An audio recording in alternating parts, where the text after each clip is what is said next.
কিভাবে আল্লাহর আইন থেকে তোমরা দূরে সরে যাও। 6 মাস মতো ছোট্ট শিশু সুন্দর একটা ফুটফুটে মেয়ে ধর্ষণ করলো, আবার তাকে হত্যাও করলো।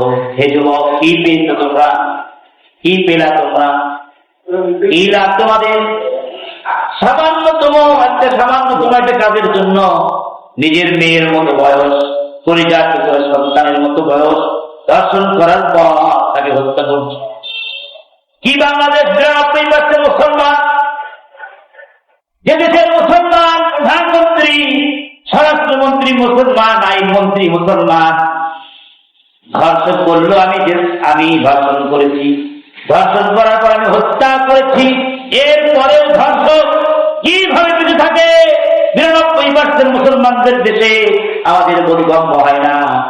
আল্লাহ রাব্বুল আলামিনের কাছে বিচার দেওয়া ছাড়া আমাদের আর কিছু নাই।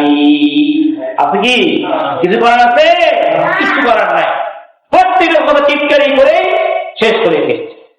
দিনের পথ না থাকার কারণে, আল্লাহর ভয় না থাকার কারণে আজকে এই দেশে স্বামীর সামনে স্ত্রীকে ধর্ষণ করছে, সন্তানের সামনে তাকে ধর্ষণ করছে, সন্তানদের সামনে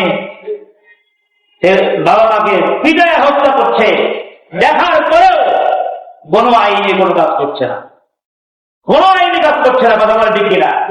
সম্মানিত ভাইয়া, আসুন এটা নিন্দা জানাই, প্রতিবাদ জানাই। ক্ষমতার লোভে ইঞ্জিনিয়ারিং করে ক্ষমতায় আসা যাবে না।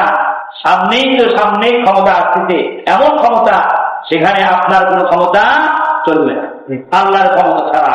আল্লাহ পাক আমাদের সকলকে হেফাজত করুন। সকলে বলি আমিন।